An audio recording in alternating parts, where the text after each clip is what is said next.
Hello, how are you, my friends? Well, in a world that the Jewish ingenuity is off the charts, and Israel being one of the world's most amazing leaders in education and academic abilities, I thought that as the summer vacation ends and the new school year is about to begin, we will talk a little bit about the education system in Israel, how it works, what's the difference between here and in the States or anywhere else in the world, and what are the or what will happen to us in the next year in regards of this pandemic. We will explore today and try to see why and what Israel have done and what we can learn out of it. So let's begin.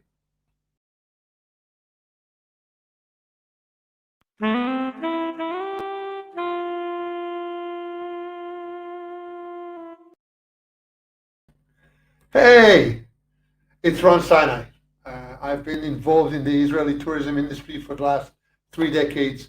This year, I founded the Sinai Connection, which enables people around the world to invest in Israel, whether it is in real estate, high tech, charity, or more. Today, we'll talk about education and how Israel became a world leader in education. Let's understand how and what goes on here.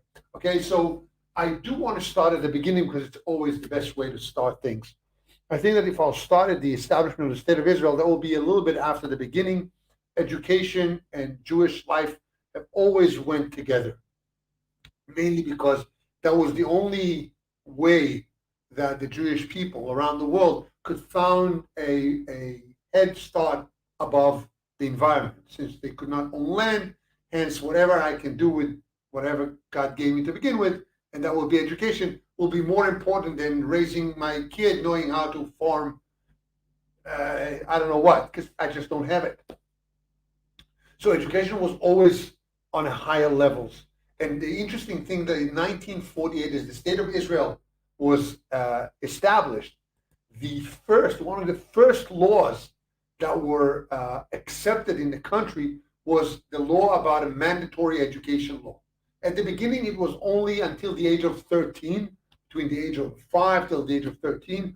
But very fast, already in 1949, the law extended towards the age of 15, which gave 10 years of school. And today, the education lies from the age of 4 till the age of 18 as mandatory free education law. And it all started in 1953 with a decision made that the education in Israel will be all government controlled and all free, which means that even if you don't have the ability, you will get the finest education. And because of that, and because of that concept, few things have happened. There's almost no private education in Israel. Rarely you will find schools that will have additional funding towards privatization, but still they have to comply with everything that they're teaching in the public schools.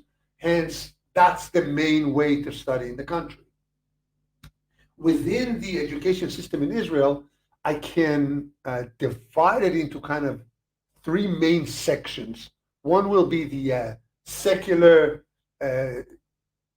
education system, or what we call national system, which is not excluding Judaism. It has a Jewish affiliation to it, okay, but not more than affiliation. They will not study in school religion aspects, but they will study the Bible. They will study it as a story more than a religious fable. They will learn, of course, languages, if it's Hebrew and Arabic and English, as a base concept, and of course, math and history.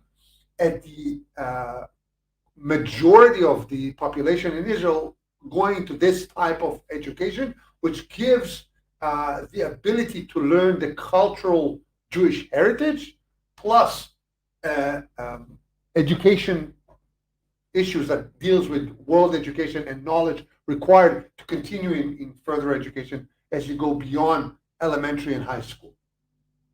By the way, if I'll stop here for a second and go towards the education, the higher education, colleges are not free, but they're subsidized, so the cost of higher education is still relatively very low in regards to major league colleges and universities in the States. The fee, the tuition, the yearly tuition runs around $5,000 to $6,000 a year. And that does not include anything but tuition, but it's still relatively very, very cheap when you're looking at the cost of education in the States. But that will be per year. If you need a basic bachelor's, you'll need to spend 3 years in school. Add that up, it's still not a lot of money. It's very affordable. Second type of educational system that we have is what we call modern Orthodox, which is a religious, more oriented schooling, which they will study Mishnah and Gemara. They will have prayers in the morning in school, and the emphasis will be not only on whatever you're learning in the more secular sector, but also enhanced within religion. The third one is the ultra-Orthodox, which do not follow the main core education in math and English and literature. They put a lot more effort into their religious education. They receive less funding from the government unless they will teach the core studies of math and English and others. The other segment within the Israeli education is the minorities. And when we're talking about minorities, we have to understand that in Israel, over 1.5 million, which is almost 20% of the population, are non-Jews. They're either Muslims, majority Muslims, or Christians. In this situation, already in 1953, the decision that was made in the country was to allow schools to be divided by region. And you will go to the school next to your home. And if around an area there will be more students that are Arabs, the school there will be governed, run, and monitored in Arabic. They will follow, like the secular schools in Israel, the traditions of the religion, vacations according to the religion, emphasis according to the religion. They will study the Quran and not just the Bible. They will study Arabic and not just English. They will study Hebrew, but as a foreign language, not as a main language in most of these schools. Yet, no Arab kid is prohibited from going into a Jewish school if he wants to do it. The thing is that because of the fact that Israel was established out of a minority state of mind of Jews throughout the world, the idea of forcing assimilation on the minorities within the country was unheard of. And Ben Gurion stood up and said, no way, they will have their own systems. It is not perfect, but by that they can maintain their culture. Today we know that a lot of Arab Israelis will choose to send their kids to Jewish schools because it helps them in life later on. The school system in the Arab villages and in the Arab towns is not as strong as the Jewish one, though it is the same level, but because of lack of funding from the government towards it, it is still not equal to what the Jewish Israeli guys get. And instead of fixing it, what they've done here is they allowing affirmative action going to colleges, assisting them to receive better options than what we get as we go to colleges. I do want to talk a little bit about another aspect of school system and education in Israel, and of course it's something that usually raises questions of, all right, so you have the Jewish type of schools and Muslim types of schools and Christian types of schools and religious and others. What about vacations? Well, Jewish holidays, there's a whole lot of them throughout the year. We're now heading toward Holiday Fest September. We're going to have maybe 10 days of school throughout September. The rest are vacations.